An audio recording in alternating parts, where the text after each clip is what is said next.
It was supposed to be a simple Father's Day weekend, a few nights under the stars, a hike with the family, a break from the noise of the world. But on the afternoon of June 14, 1969, in one of the most visited national parks in America, a 6-year-old boy ran off to play a prank and was never seen again. The Great Smoky Mountains National Park is one of the most breathtaking places in the United States. 500,000 acres of untouched wilderness, fog-covered peaks, and dense forest that seems to swallow sound itself. But Spence Field, the area where this story begins, doesn't feel dangerous at first glance. It's a wide, grassy clearing surrounded by ridges and wooded trails. Back then, it was a popular stop for hikers and families camping during the summer months. On Father's Day weekend in 1969, the Martin family, from Knoxville, Tennessee, chose that exact spot for a peaceful overnight trip. They had no way of knowing that they were walking straight into a nightmare. The Martins were a close, respectable family. William, Bill Martin, the father, a seasoned outdoorsman, quiet and dependable. Clyde Martin, the grandfather, accompanying them for the weekend trip. Douglas Martin, Dennis's older brother, 9 years old, and Dennis Martin, age 6, full of energy, playful and smart, beyond his years. Dennis was small for his age, with bright red hair and a mischievous smile. He loved exploring, laughing with his older brother and making his dad laugh. This trip was meant to be a bonding moment, 3 generations of Martins enjoying the wild together. But by the end of the weekend, that bond would be broken in a way no one could explain. The family arrived at Spence Field after hiking in from Cades Cove, a popular trailhead a few miles down. It was warm, sunny, and unusually clear for the Smokies. Dennis had been running ahead and then circling back, always full of energy. He was wearing a red t-shirt, green shorts, and Oxford-style shoes. No jacket, no backpack. Just a boy enjoying the woods. They reached the clearing just after lunchtime and met another hiking family, also named Martin by coincidence, with 2 young boys. The kids hit it off instantly. They played tag, climbed around nearby logs, and plotted a harmless prank to sneak up and surprise the adults from behind some bushes. It was innocent. It was sweet. It was the last time anyone saw Dennis Martin. At around 4:30 p.m., the boys decided to play their prank. They split up and circled around the edge of the field. Douglas and the other 2 boys took one route. Dennis, the smallest, ran off in the opposite direction, into a patch of low-lying brush, giggling as he ducked out of sight. Bill Martin watched him go, just for a moment. He'd later say, "He was only out of my sight for about 2 minutes, maybe less." But when the prank was over and the boys popped out laughing, Dennis didn't come back. His red shirt was no longer visible. His footsteps had gone quiet. The brush he disappeared into was still and undisturbed. At first, Bill wasn't alarmed. He called out for Dennis. No response. He assumed his youngest had simply gotten distracted, maybe chasing a bug or wandering toward the tree line. But minutes passed. Then more. Bill started walking toward the spot where he'd last seen his son. Then running. By the 10-minute mark, panic had fully set in. Bill Martin, a man known for his calm demeanor, began sprinting down the trail shouting his son's name, over and over. Clyde, the grandfather, headed back toward the Appalachian Trail. Douglas stayed behind with the other boys, stunned, and the woods, so full of laughter just moments ago, fell quiet. The Martins searched for over an hour before hiking to the nearest ranger station, several miles away, to alert authorities. But the Great Smoky Mountains aren't like city blocks or neighborhood streets. They are wild, vast, and unyielding. By the time the first rangers began arriving at Spence Field, the sun was starting to dip behind the ridges, and the rain clouds were moving in. That night, a heavy downpour blanketed the area, more than 3 inches of rain, accompanied by wind and thunder. It washed away footprints, saturated the soil, and erased whatever fragile trail Dennis may have left behind. By the next morning, dozens of searchers were combing the area. Within 48 hours, that number swelled to over 1,400, one of the largest search efforts in U.S. history at the time. Park rangers, Army Green Berets, Boy Scouts helicopters, bloodhounds, volunteers from all across Tennessee. The terrain was brutal. Thick underbrush, steep ravines, jagged cliffs, sudden drops, bears, wild boars, snakes. Searchers yelled Dennis's name until their voices cracked. Some believed they heard distant cries, but none could be confirmed. And through it all, Bill Martin never stopped moving. He stayed in those woods every day, refused to rest, refused to leave. He believed his son was still alive. Somewhere. As days turned to a week and a week turned into 2, something darker settled in. There was no trail, no footprints, no pieces of clothing, no scent for the dogs to follow, no broken branches or drag marks. The area Dennis had vanished in, Spence Field, wasn't particularly dangerous. And yet, it gave up nothing. It was as if Dennis had stepped into the trees and vanished into thin air. Searchers called it unnatural. One ranger wrote in his report, "There should be something, a shred of fabric, a shoe, a clue. But there's nothing, just nothing." The rain didn't just wash away tracks, it broke the morale of the search. After the initial push, resources began to shrink. Volunteers started to leave. The media, once obsessed, moved on to other stories. But the Martins stayed. They kept asking questions, kept wondering what could have happened in under 5 minutes, in a relatively open field, with dozens of people nearby. One theory was that Dennis had simply gotten lost, wandered too far and succumbed to the elements. But again, where was his body? Why didn't anyone hear him call for help? He was only 6. He would have yelled. Unless he couldn't. Unless something, or someone, stopped him. Dennis Martin didn't run off into the distance. He took 3 steps into the trees. That's it. And from that moment on, there has never been a single confirmed sighting. Not one. He vanished from a place with no crowds, no roads, surrounded by his family. And the forest took him without a sound. Or something else did. They say the woods don't lie, that if something happens out there, the forest remembers. But the Smokies weren't giving anything back. Not a whisper, not a clue. Just silence, and a sense that something wasn't right. By the time the sun rose on June 15, 1969, Spence Field was a different place. The rain had hit hard overnight, a violent downpour that flooded low-lying areas, turned trails into rivers of mud, and erased any sign that Dennis Martin had ever been there. Searchers said the ground felt cleansed, as if the forest itself was helping to hide him. Still, they pressed on. What started as a family's desperate call for help had now grown into the largest manhunt in National Park Service history up to that point. This was no longer just about a missing boy. It was about a mystery that defied logic. By Monday morning, 2 days after Dennis vanished, the U.S. Army had deployed Green Berets from Fort Bragg. Helicopters buzzed the treetops. Bloodhounds sniffed the undergrowth.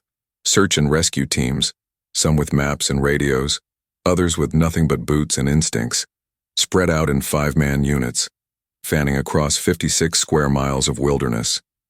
Park rangers on horseback, Boy Scouts in staggered search grids, forest experts analyzing water flow.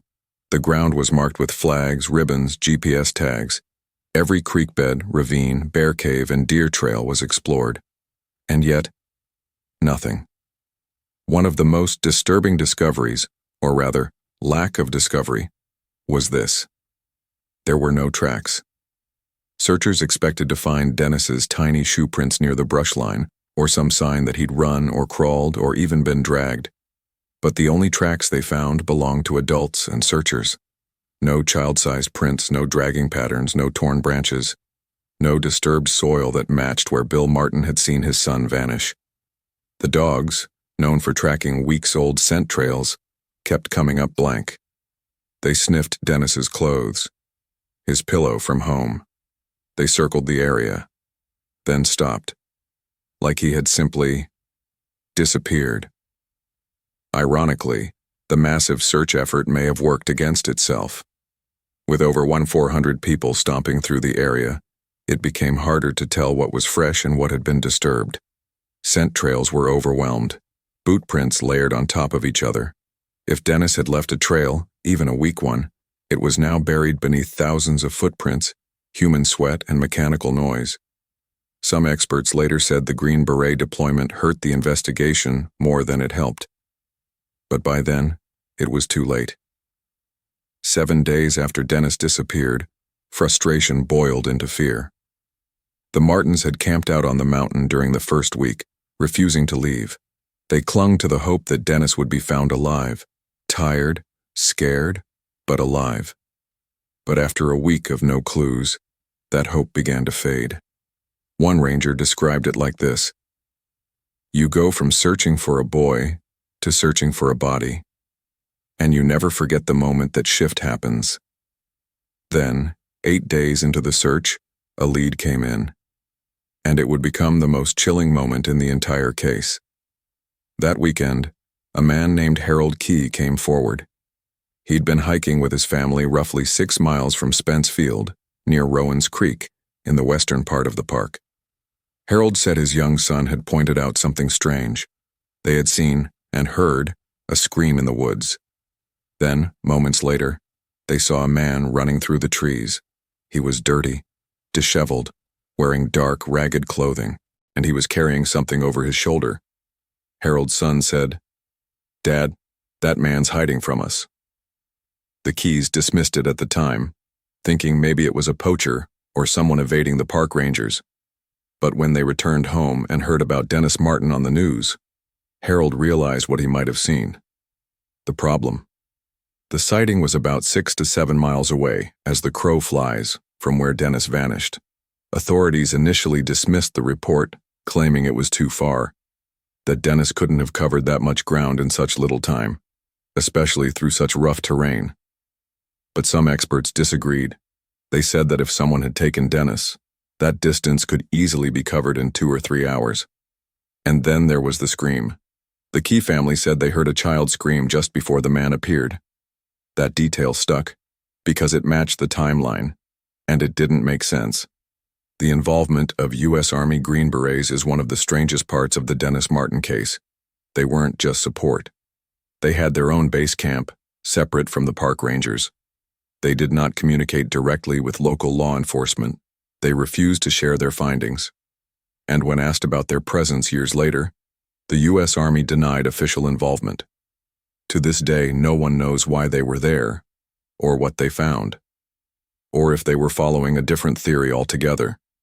Some speculated they were sent due to the Key family's report, that perhaps this wasn't a random disappearance, but a planned abduction. Others believe it was about something darker. But the Green Berets never explained themselves, and that silence only deepened the mystery. As the search entered its 3rd week, the most pressing question wasn't, "Where is Dennis?" It was, "How could he disappear so completely?" If it was an animal, there would be signs: clothing, blood, trails. If it was a fall, searchers would have found his body. If it was a simple case of getting lost, he would have eventually left a trail. Footprints, broken brush, calls for help. But none of that happened. Some rangers began whispering that something didn't feel natural. Even hardened search and rescue teams admitted they'd never seen anything like it. It's like the mountain opened up and swallowed him whole. When logic fails, the mind reaches for stories, and the Dennis Martin case was no different. Some theories that began to circulate in hushed tones. Some locals believed the Key family had seen a feral human, someone living off the grid in the deep forest, capable of surviving unnoticed and perhaps abducting Dennis. This wild man theory became a staple of campfire stories in the Smokies.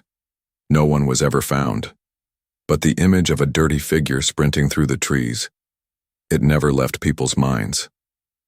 The Green Berets' secrecy sparked conspiracy theories.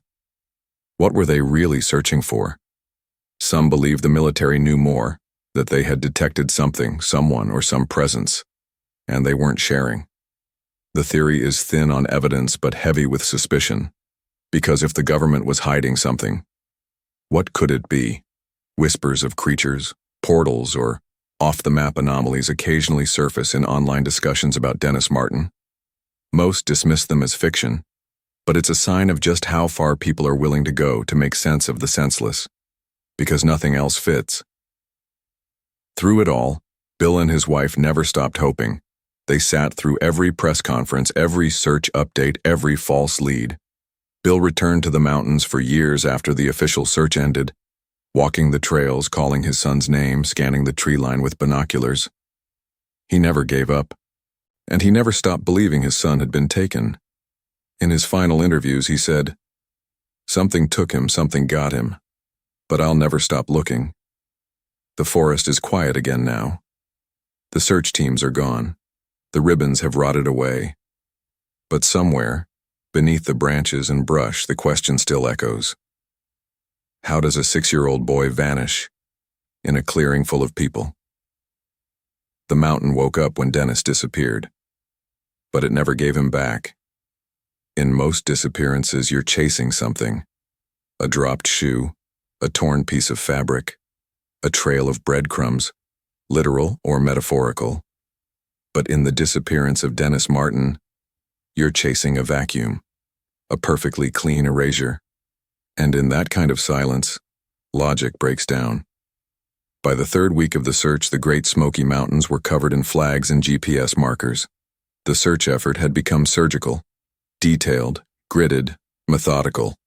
They checked ravines, steep drop-offs where Dennis could have fallen, animal dens and bear nests, caves where he might have sought shelter, creeks and drainage ditches, the most dangerous terrain, hollows and underbrush, where a small boy could lie unnoticed.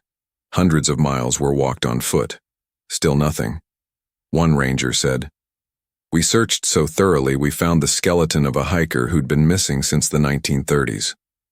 But not a thread of Dennis's clothing, not a shoe, not a drop of blood, not a single scream heard after that first hour. It was too clean. And that, to every trained expert on the mountain, was the most terrifying clue of all." Let's pause. Because the human brain doesn't like a blank space. We're built to find patterns, to recognize clues, to solve puzzles. But this case? It offers nothing to hold on to. Think of this. A 6-year-old child disappears in broad daylight. Within 5 minutes, over a dozen adults are alerted. Within 3 hours, professional rangers are on site.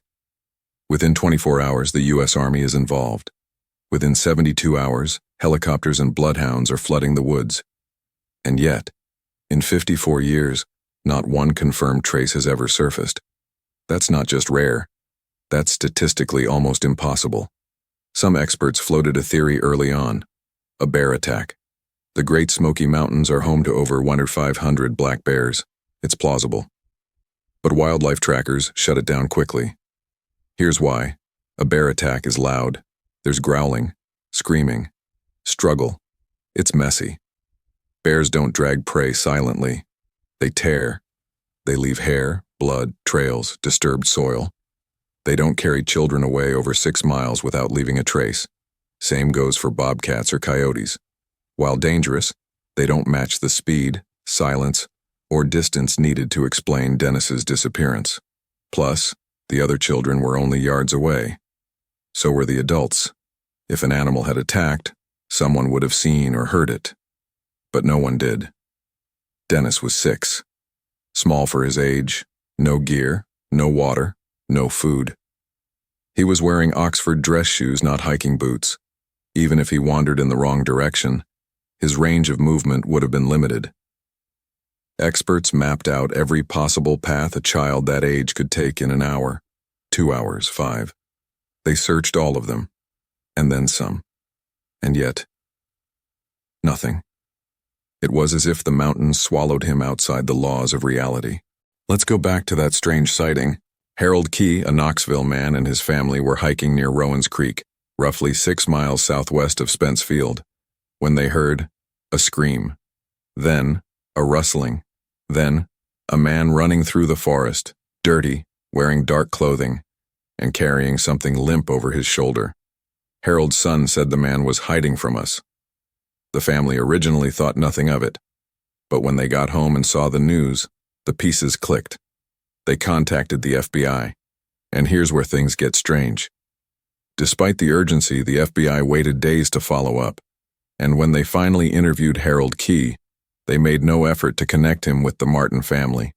Some say that delay killed the lead. Others believe it was intentional. To this day, the man seen running through the forest has never been identified. No hunters admitted to being in the area. No hikers matched the description. No poachers were caught. The area was remote and difficult to reach, and not a place where someone would casually walk. So who was he? A theory began to take shape.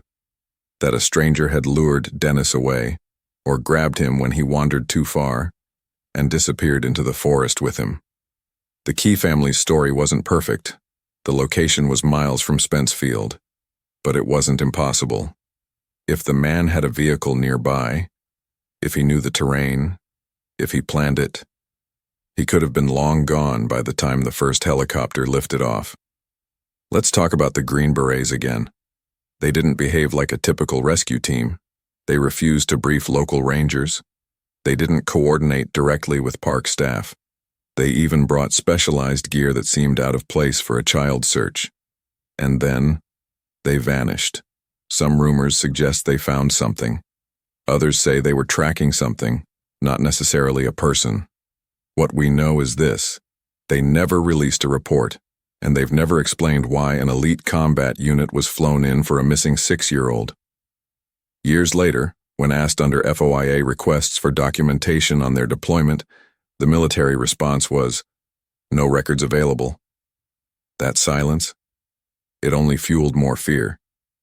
In the decades since Dennis vanished, local legends have taken root in the Smokies.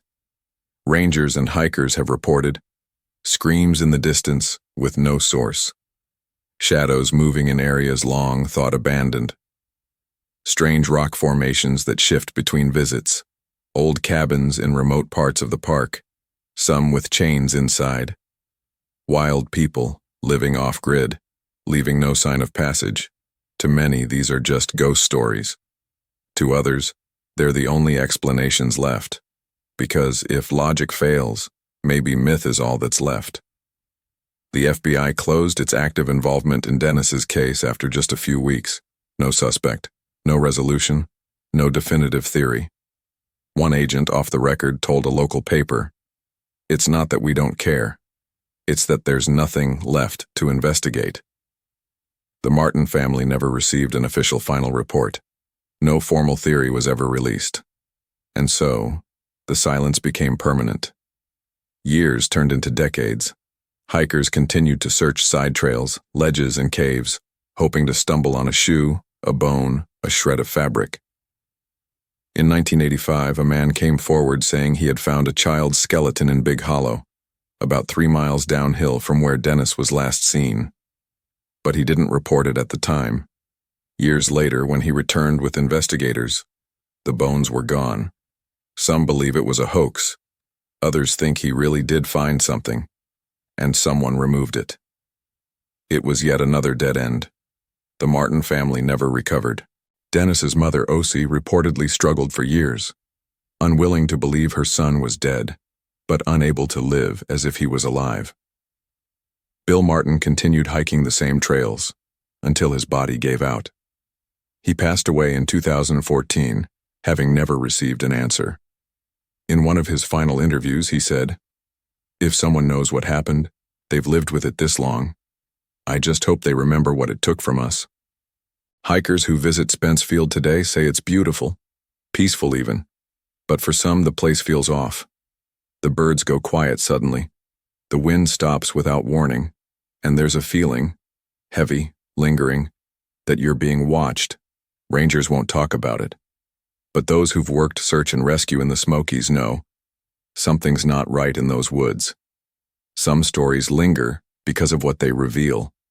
Others linger because of what they hide. Dennis Martin's story is different. It lingers because it makes no sense. There's no crime scene. There's no witness. There's no closure. It's a hole carved into reality that no one has been able to fill. And that makes it one of the most haunting child disappearances in history. We're used to stories having endings, even tragic ones. But this isn't that kind of story. This is a door that never closed. A question that never got answered. A child who never came home. Dennis Martin ran into the trees and vanished from history. And every theory we've built since then is just an echo. The truth? It's still out there. And the forest isn't telling. Dennis Martin vanished into the Smoky Mountains in 1969. And though time has marched on, the mountain never moved. The trails have been walked 1,000 times. The theories have twisted themselves into knots. The people who searched have grown old. Some have passed. But the silence left behind, it still lingers. For the Martin family, the end of the official search wasn't closure. It was the beginning of something worse, a life in limbo. There was no funeral, no resting place, no goodbye. Bill and O.C. Martin went back to Knoxville with an empty car seat in the back of their vehicle. Their home was filled with reminders, toys, clothes, drawings Dennis had made the week before they left for the trip. And every morning after June 14, 1969 began the same way. He might still be out there. They clung to that belief, even when it hurt, even when the world told them to move on. They never did. For a while, Dennis's disappearance was front-page news, but the world moves quickly. The moon landing happened just a month later. Vietnam dominated the headlines. Life, as it always does, pushed forward. But for the Martins, time froze on a summer afternoon in the Smoky Mountains. Every Father's Day became a wound. Every summer felt heavy. And Spence Field, once a name that meant joy and bonding, now sat like a bruise in their memory. Bill Martin became an advocate for better communication among search teams. He gave quiet interviews. He returned to the park many times, walking trails alone, whispering his son's name. He never found anything, but he never stopped looking. Most missing persons cases follow a pattern, a struggle, a witness, a crime scene, a trail, a body. Even in tragic outcomes, there is usually a resolution, a truth to hold on to. But Dennis's case, it left nothing behind.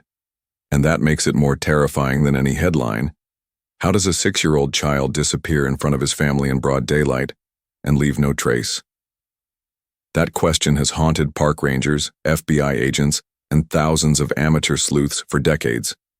Because if it could happen to Dennis, it could happen to anyone. After the Dennis Martin case, the National Park Service reevaluated their emergency protocols. Search and rescue standards were updated. Communication systems were improved. Staff training became more rigorous. Case tracking systems were modernized. But some believe the system still falls short. Even today, there is no centralized missing persons database specifically for national parks. And that lack of coordination? It's led many to believe Dennis wasn't the only one. In the years that followed, hikers continued to vanish in the Smoky Mountains. Some were found, some never were. Every time a child went missing, people whispered Dennis's name. Every time a hiker vanished without a trace, forums lit up. Is this another Dennis Martin? Because once something impossible happens, you start to see it everywhere. Over the years, Dennis's story became something else. Not just a tragedy, not just a mystery, a legend. Campfire tales told by hikers, blog posts about feral humans and military secrets, documentaries and YouTube channels investigating every angle. But in the shadows of all that noise, the real story still breathes. A boy, a family, a mountain, and a silence that never ended. The Martin family received thousands of letters over the years, some from strangers sharing their theories, some from psychics claiming visions, some from people who said they'd seen Dennis, as a teenager, as an adult, in another state. Most were false hope. But the Martins read every single one. Because hope, even when it's cruel, is still hope. In his later years, Bill Martin was known to hike alone. People would see him walking quietly near Spencefield, sometimes at dusk, sometimes before dawn. He carried old photos, a walking stick, and wore the same type of boots he had on the day Dennis vanished. He wasn't searching anymore. He was remembering, and maybe hoping the forest would finally give something back. But it never did. Bill passed away in 2014. O.C. followed not long after. Neither of them ever found peace. But they never gave up either. And maybe that's the best definition of love there is. It's been more than half a century since Dennis Martin disappeared. Some call it a cold case. Some say it was a tragedy of bad luck. Some believe it was something darker. But no matter what you believe, Dennis's story matters. Because in a world full of noise and answers and theories, his is a story made of silence. And that silence reminds us of how fragile life is, how quickly the world can change, how even the safest places can hold shadows, and how sometimes the scariest stories are the ones that never end. Somewhere, in the quiet of the Smoky Mountains, a name still lingers, not shouted, not cried, just whispered. Dennis. Dennis. Dennis. If you walk Spencefield today, you might hear it too. Or maybe you'll just feel it. He was just 6 years old, playing hide and seek. And then, gone. No scream, no struggle, no trace. And for over 50 years, no answers. The forest still holds its secrets, the trail still leads nowhere, and the silence that followed Dennis Martin's disappearance has never been broken. But if you made it this far, you're part of something that matters, because stories like this don't fade when we remember. They fade when we stop asking. If this story moved you, if it made you think, or if it made you feel something, like, share, comment. Let your voice be part of the echo Dennis left behind. And if you're not subscribed yet, join us here, where every shadow hides a story worth telling.